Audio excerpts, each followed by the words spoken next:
বলবা যে তোমার জন্য কালকে বাইতুল মুকাররমে যাব, স্বর্ণের দোকানে যা স্বর্ণ আছে সব তোমাকে কিনে দেব। কি রাজি হবে কি হবে না? তুমি কিন্তু এক গ্লাস পানি দেওয়ার পরে দ্বিতীয় গ্লাস সে আর খাবে না, কারণ তার পরিতৃপ্তির পিপাসা মিটে গেছে। ঠিক কিনা? তাহলে 1 ফোঁটার জায়গায় 2 ফোঁটা দিলে তার আগ্রহ ছিল, কিন্তু যেই তুমি পানি তার পিপাসা মিটিয়ে দিয়েছো, সে আর দ্বিতীয় গ্লাসের কথা বলবে না। বাট আজকে যদি তুমি 10 ভরি স্বর্ণ দাও, আর কালকে যদি তুমি বলো যে কালকে বসুন্ধরায় থেকে কিনে দেবো, তুমি যাবে নাকি? সে কি বলবে যাবো কি যাবো না?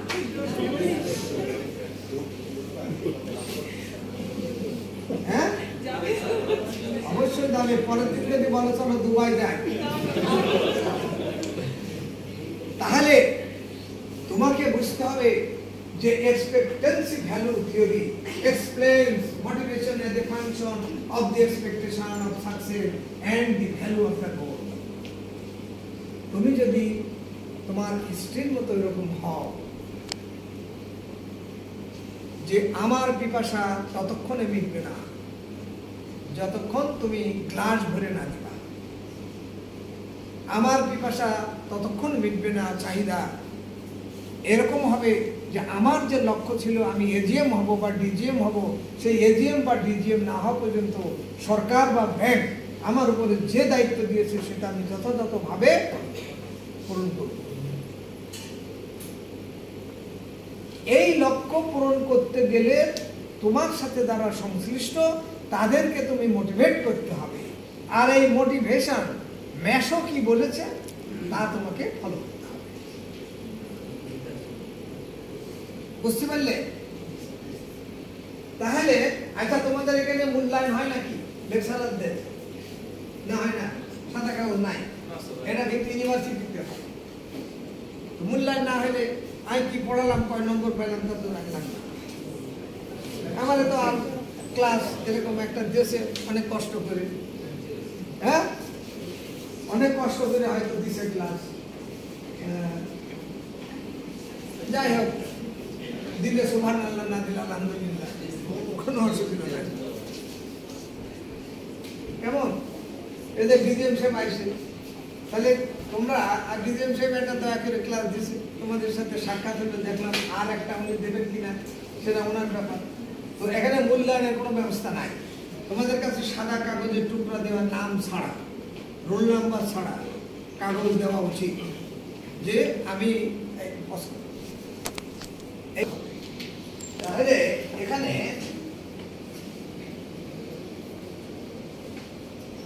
এই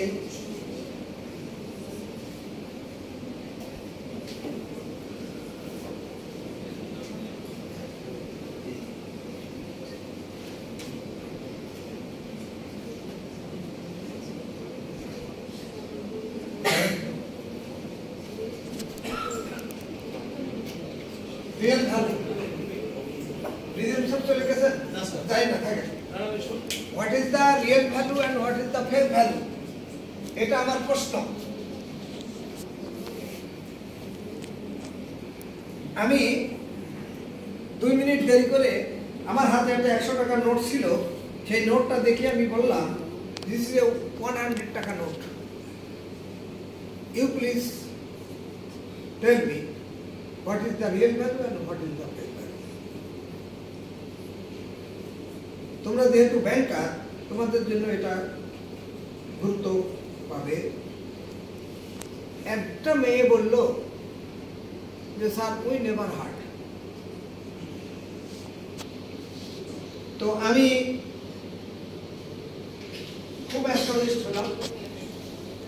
তাহলে এই যে পার্থক্য, আমি জবাব দিলাম, আমি বলছি এই 100 টাকার নোটটি 100 টাকা, এই নোটটি তৈরি করতে বাংলাদেশ ব্যাংকের যে পরিমাণ কাগজ, কালি, ম্যাটেরিয়ালস খরচ হয়েছে সেটা হবে তার রিয়েল ভ্যালু। কত? 10 টাকা খরচ হইতে পারে। আর ফেক ভ্যালু হবে এই নো, কেউ বলতে পারবে?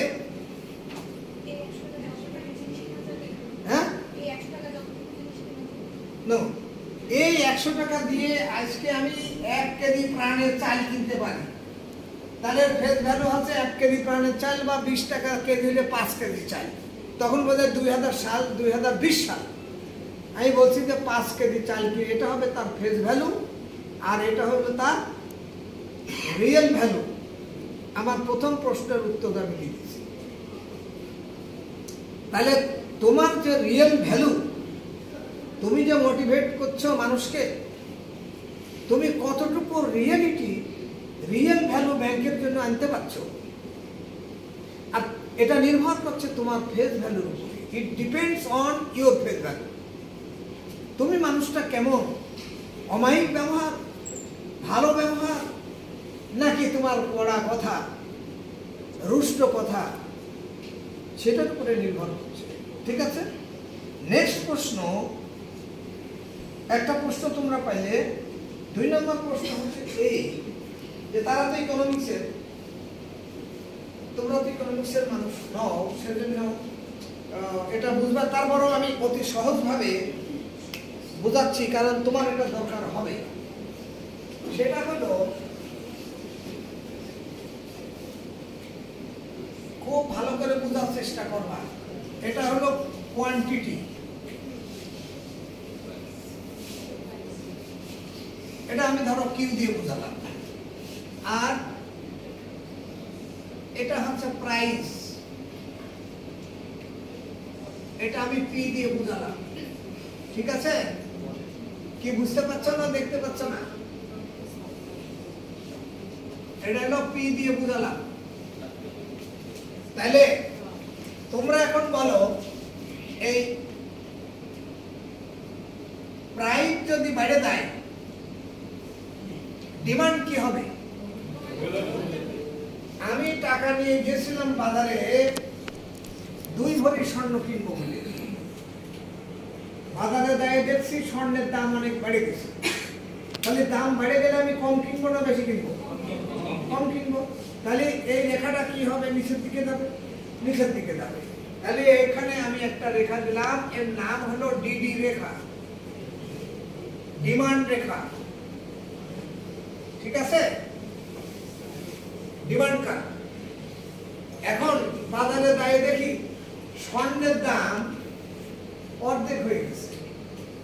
1 লাখ টাকা নিয়ে গেছিলাম 1 ভরি কিনবো বলে, যাই দেখি 50,000 টাকা। তো কয় ভরি কিনবো? বাড়বো, তাহলে বেশি কিনবো। দাম কমলে ডিমান্ড বেড়ে যায়। তাহলে প্রাইস যদি কমে তাহলে ডিমান্ড বাড়ে। তাহলে সেটা এখান থেকে আমরা দেখালাম। এটা হবে সাপ্লাই কার্ভ।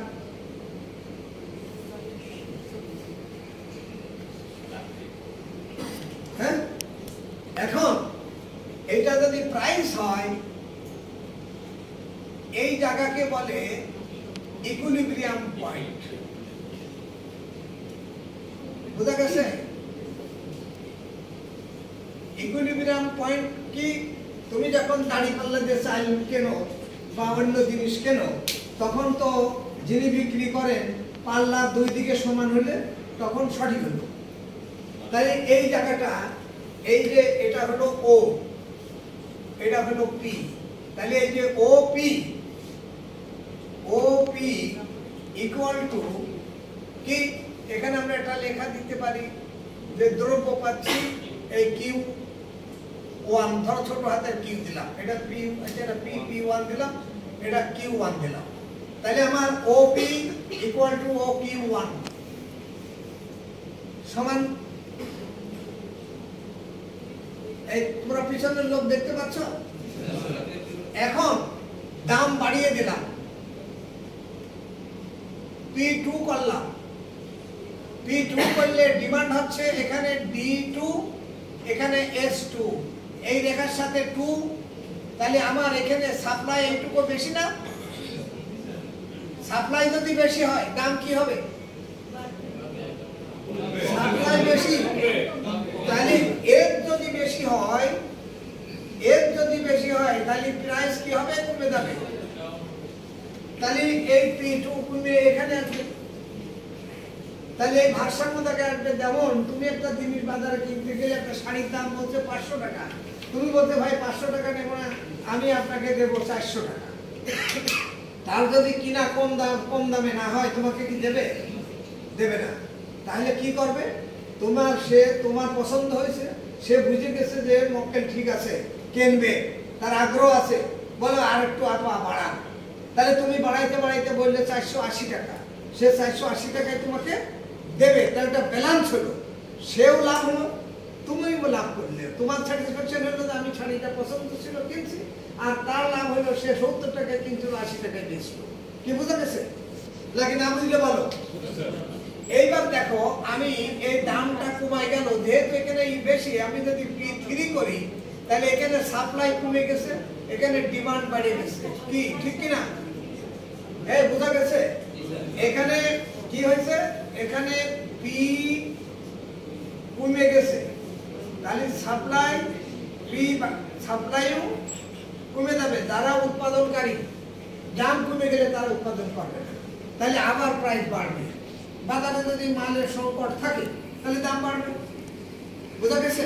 তাহলে এই অবস্থায় আমরা কি করতেছি? আমি তখন বললাম যে why demand curve sloping is downward and the supply curve slope is upward, and what is the equilibrium point? Equilibrium শব্দটি ফিজিক্সে ব্যবহার হচ্ছে অর্থনীতিতে। এই যে দাঁড়িপাল্লা দুই দিকে সমান, এই ব্যবহারটা এখানে ব্যবহার হচ্ছে, ঠিক আছে? তো তারা এটা ব্যাখ্যা দিতে পারে নাই। কেমন? তাহলে এখানে আমাদের জিজিএম সাহেব দেখতেছে যে ওনার রুমে বসে ওই ইয়েতে দেখতেছে, মনিটরে। তো এখন রেজাল্ট আসছে, রেজাল্ট আসার পরে আমরা বসে রয়েছি, আমাদের খাওয়াইলে বসে রয়েছি, রেজাল্ট আসছে। উনি বলছেন যে আমরা আমাদের ফজলুল স্যার অ্যাডিশনাল সাহেবের, উনি যদি ক্লাস নিতে চান আমরা আজকে এলাকা করতে পারি, আপনাদের কথা পরে জানাবো। তাহলে এই মহান রব্বুল আলামিন আমাদের একটা সুযোগ করে দিল, বুঝতে পারলে?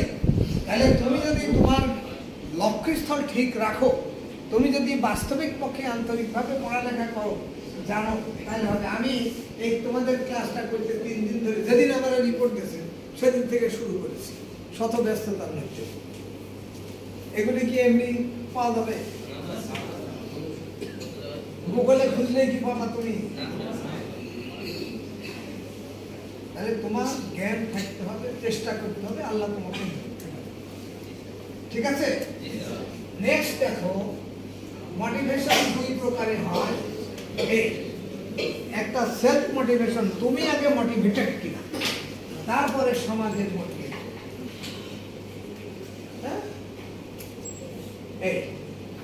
নিজে মোটিভেটেড হয়ে অন্যকে মোটিভেট করতে হবে। অর্থাৎ তোমার জ্ঞান আগে নিজে সমৃদ্ধ করে অন্যকে সেই জ্ঞান তুমি দিলে সে মোটিভেটেড হবে, না হলে সে হবে না।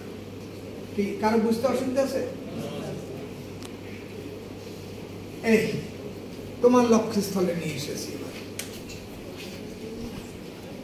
তাহলে প্রথম যে দিয়েছিলাম সেটা, এখন তুমি যে এই ব্যাংকে জয়েন করেছো, তোমার দায়িত্ব কর্তব্য কি সেটা এখন তোমাকে বোঝাই দিচ্ছি।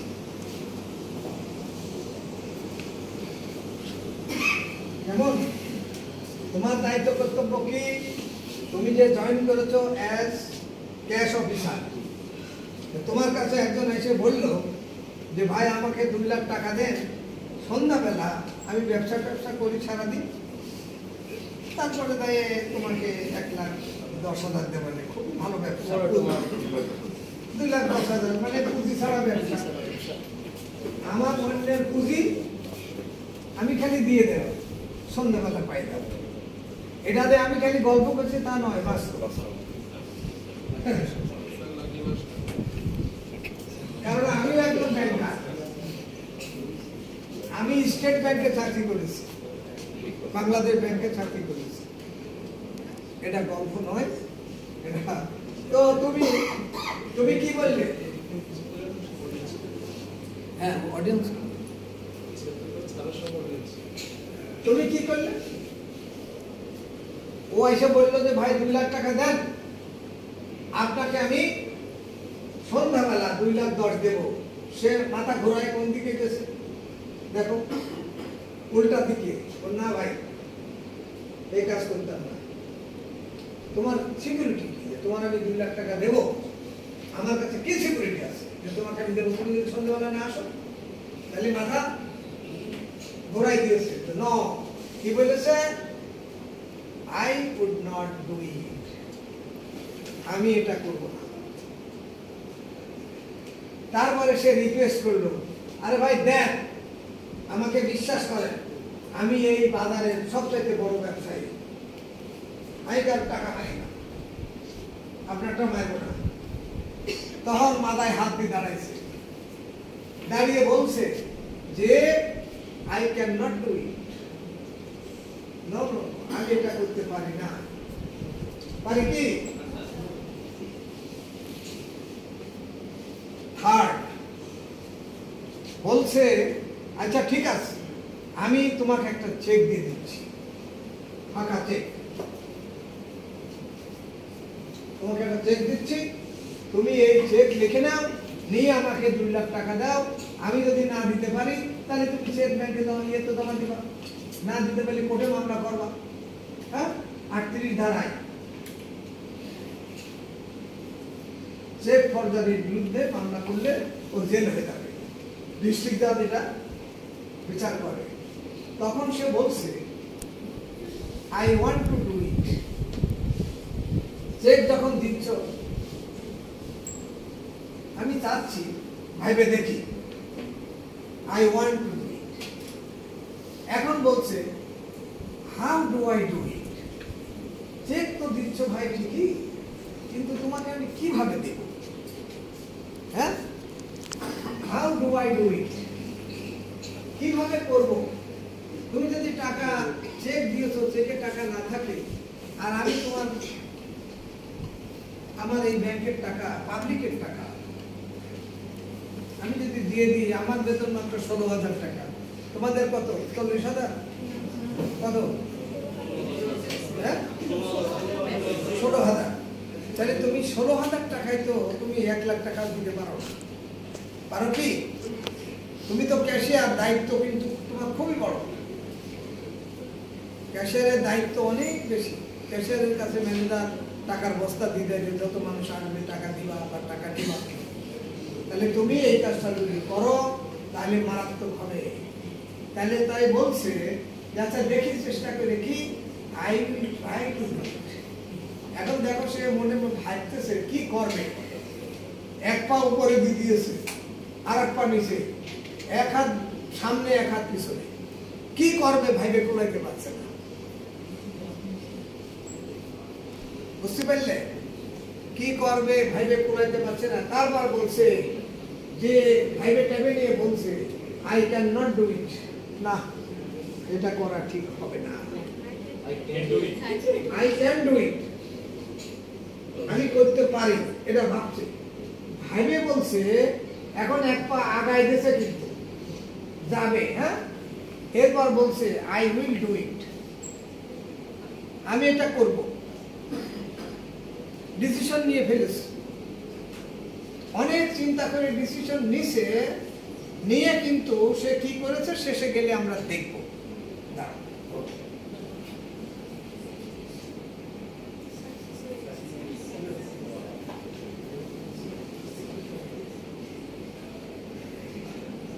এখন সে একটা প্ল্যানিং এর মধ্যে আসছে যে আমার তো লক্ষ্য এই, তো সে মনে মনে প্ল্যান করতেছে কি করবে। এই প্ল্যানিং এর মধ্যে কিন্তু সে দুষ্ট মানুষ, সে তোমার হোটেলে দাওয়াত করেছে যে আসো একসাথে খাই আর গল্প করি।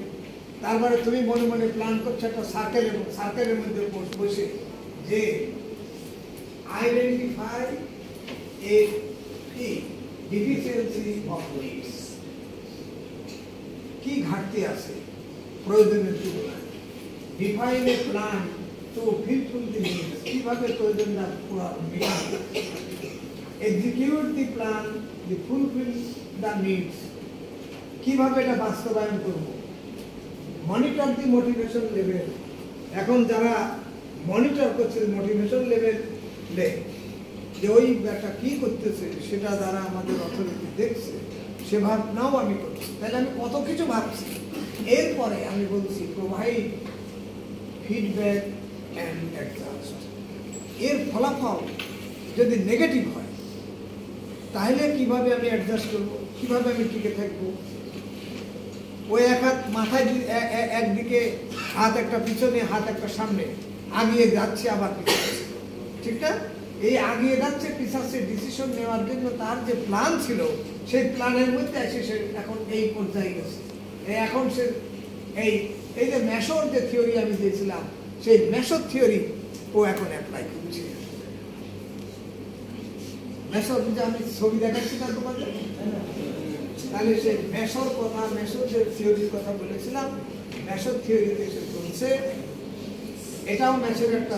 এখন দেখো চিন্তা করছে সেই যে অ্যাচিভমেন্ট, ইন্টারেস্ট, রেসপন্সিবিলিটি এবং adjustment, salary, condition, policy, supervision, তারপরে রিলেশনশিপ।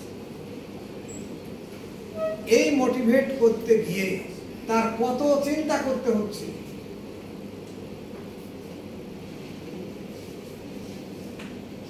এইসব চিন্তা করতে গিয়ে আমি তোমাদের এখানে পণ্যের মূল্য কিভাবে নির্ধারণ হয় সেটা আগেই দেখাইছি। এখন কি এলিমেন্ট অফ মোটিভেশন, তার এই সব কথা মনে আসছে। এখন অ্যাক্টিভেশন, পারসিস্টেন্স, ইন্টেন্সিটি, এই তিনটা বিষয় তোমাকে চিন্তা করে পা ফেলতে হবে। তুমি যে লোভে পড়েছিলে, তোমাকে যে লোভ দেখানো হয়েছিল সাদা চেক দিয়ে, ব্ল্যাঙ্ক চেক দিয়ে, যে আমাকে টাকা দাও, ব্ল্যাঙ্ক চেক দিচ্ছি, তাহলে আমি বুঝলাম যে তারাও আমার সাথে একমত হলো যে এরকম ব্যাংকের টাকা নিয়ে ব্যবসা করে সন্ধ্যাবেলা লাভ দিয়ে দেয়। কিন্তু অনেকেই টাকা না দিয়ে চাকরি হারাইছে, এরকম নদীরও আছে। তাহলে একটা কি অ্যাক্টিভেশন, কি decision to initiate A behaviour. তোমার আচরণ যদি এমন হয়, মানুষ যদি বোঝে যে তাকে কনভিন্স করা যাবে এবং টাকা নেওয়া যাবে, তাহলে তোমার আচরণ থেকে অ্যাক্টিভেশন বোঝা যাবে যে সে কি অ্যাকশন তোমার উপরে থ্রো করবে। Persistent continued effort towards a goal despite challenges, অনেক চ্যালেঞ্জ থাকা সত্ত্বেও তুমি কি করবা সেটার এখানে একটা ব্যাখ্যা দেওয়া হয়েছে। Intensity, the energy or focus applied to the behaviour. তোমার বিহেভিয়ারের উপরে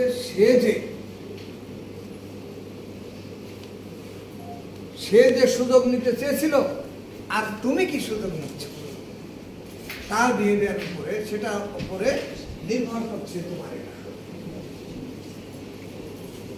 এইবার আমাদের need theory of motivation, introduction theory motivation, কেমন এগুলি তোমার এখানে আমরা পণ্য দিয়ে বুঝিয়েছি যে পণ্য থাকে, পণ্য মানে তোমার টাকা পয়সা, তোমার যে ব্যাংকেরই, এখানে পণ্য অন্য জায়গার একটা জিনিস নিয়ে এসেছি। তোমার পণ্য হচ্ছে ব্যাংকের উন্নয়ন, মানুষের কাছে ডিপোজিট নিয়ে আসা এবং সেটা ইনভেস্টমেন্ট করে তোমার প্রফিট গেইন করা। এখন তোমাদের বুঝতে আর কোনো সমস্যা থাকলে আমার সাথে কথা বলতে পারো। আমার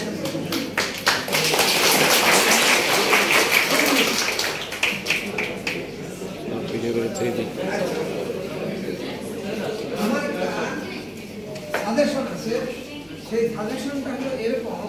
এটা হলো আমাদের এই প্রতিষ্ঠানের যিনি প্রধান, এই প্রতিষ্ঠানের প্রধানের গুরুত্ব এবং ডিগনিটি এবং ওয়েট এই ব্যাংকে যে কোনো ব্যক্তির তুলনায় বেশি গুরুত্বপূর্ণ। কারণ তিনি সারা বাংলাদেশের অফিসারদের প্রশিক্ষণ দিচ্ছেন কিভাবে ব্যাংকের উন্নয়ন হবে, ব্যাংক কিভাবে পরিচালিত হবে, ব্যাংকের যে আইন কানুন নিয়ম কানুন আছে, যারা খুব অভিজ্ঞ দক্ষ এক্সেলেন্ট অ্যান্ড এক্সট্রাঅর্ডিনারি ব্রিলিয়েন্ট সেই সব লোক এসে তোমাদের এখানে ট্রেনিং দেয়, তাদের জীবনের অভিজ্ঞতার শেয়ারিং করে। সুতরাং সেই শেয়ারিংয়ের ভিত্তিতে আমাদের আগামী দিনে অগ্রণী ব্যাংক কীভাবে চলবে, কিভাবে আমরা আমাদের লক্ষ্য স্থলে পৌঁছাবো, সেই বিষয়ে তিনি নির্ধারণ করে থাকেন। সুতরাং তার গুরুত্ব অপরিসীম। আমি মনে করি যে এমন সব প্রতিষ্ঠান প্রধান, এমন সব ব্যক্তির মাধ্যমে তোমাদেরকে বা এই অন্যান্যদের ট্রেনিং দেওয়া উচিত, যাতে করে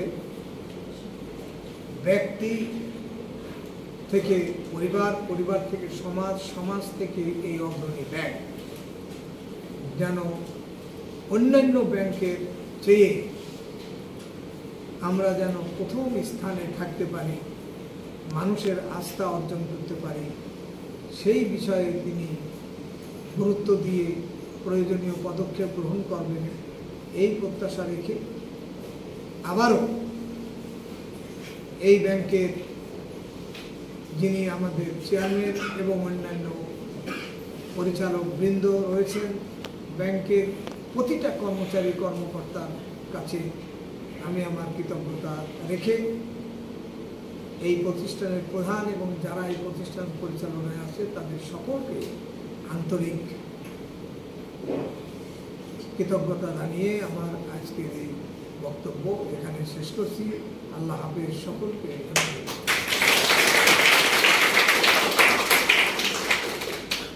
ধন্যবাদ জানাচ্ছি আমাদের শ্রদ্ধেয় ডিরেক্টর স্যারকে।